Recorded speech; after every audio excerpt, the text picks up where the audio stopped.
Hi everyone, it's great to see you. Today I have ordered some boxes for the cats to play in and some more plants for them to chew on. Actually, I ordered more plants for myself. That's just an excuse. However, these particular plants are safe for the cats, so the cats might check them out.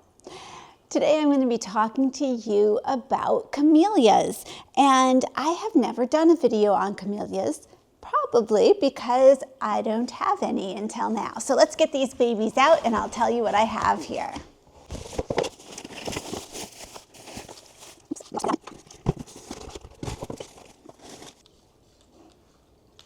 So here I am with the camellias that I ordered. Now we are 6B/7A, and everything that I have learned about camellias, I have learned from Jenny from Gardening with Creekside. She is down south and has a ton of camellias, and they are beautiful, and I've always loved them and thought that I couldn't grow them because things get so cold here.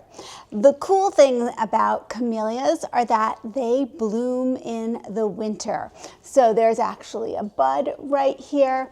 They look a lot like roses and rose bushes. There are two main types of camellias. There are sasanquas, and there are japonicas. And these are all japonicas. The japonicas bloom a little later than the sasanquas, and they have slightly larger leaves and usually larger flowers too. You know I like big blossoms, so the japonicas tend to start blooming more around February and then bloom through to an early spring, April-ish, whereas the sasanquas tend to bloom more like end of November and have an earlier bloom time with the more profuse flowers but smaller flowers. So all of these, there are three different kinds here. I have two pink icicles camellias, so they're all versions of pinks here, which are really beautiful. They look to me very much like a large peony flower or a rose. We have Arctic rose. Arctic rose is more like a deep reddish pink, sort of a rosy pink. And this one is actually going to go to Mom's house. And this is April Kiss. April Kiss is a beautiful lighter pink color edged in darker pink.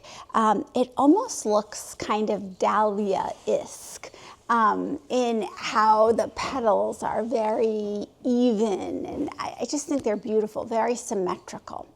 Now, technically, camellias often get quite large. The older varieties, some of them can get 15 to 20 feet tall. These are not those types of varieties. So for our pink icicle here, they could reach 8 to 10 feet in 10 years. However, you have the option after they bloom to do a hard cutback. And I am going to do a hard cutback on them like I would for roses every year so that they stay very small. So for me, these are going to be, 4 feet tall. That's it.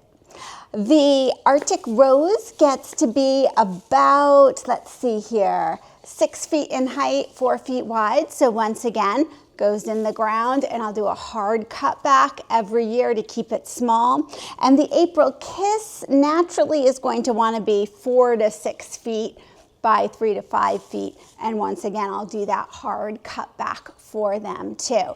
So the good thing, these had a little difficulty getting here in shipment, so I lost a few branches. That is fine. What I ordered these for are the roots. So these are 2 gallons. These actually look bigger than 2 gallons to me. I'm getting a great rootstock here that's going to help them because we are on the colder side. So all 3 varieties here can handle down to a zone 6. That means I can't really keep them in a planter. So they're going to go in the ground where they have the insulation of the dirt around them, and they should be okay. So having lost a couple branches, I plan to cut them back hard anyway that will be fine. We have a good root base here to make it through a winter that could be colder. And this is going to give me some beautiful pink flowers through the winter. I am really pleased about this. So I'll be taking pictures of these gorgeous flowers to share with you. Hopefully this little one will bloom this year, so at least we can get a taste of what it will be like, and we'll get them put in the ground. Now, right now, the ground is frozen, so I can't run out and plant them. It's going to be very, very cold later this week. So what I'm going to do is I'm going to bring them inside here just for the coldest weather, because I can't give them the protection that they need, but next year they'll be in the ground and we will be good to go. So I would love to have any advice from you who are camellia experts, who have camellias in your yard already or experience with any of these. That would be terrific. Thanks to Mr. Maple for letting me know on one of these videos. They do a couple, at least a couple, if not more than a couple videos every single week. And it was because of watching those YouTube videos that I realized there are some camellias that are hardy zone down to zone 6. And I honestly did not know that before. So it's always good to keep your eyes open. Thanks to Jenny from Creekside, who has made me aware that camellias exist. So when I saw Mr. Maple's video, I could be like, oh yeah, I definitely need to grow some of those. Thanks so much for joining me, and I'll see you in the next video.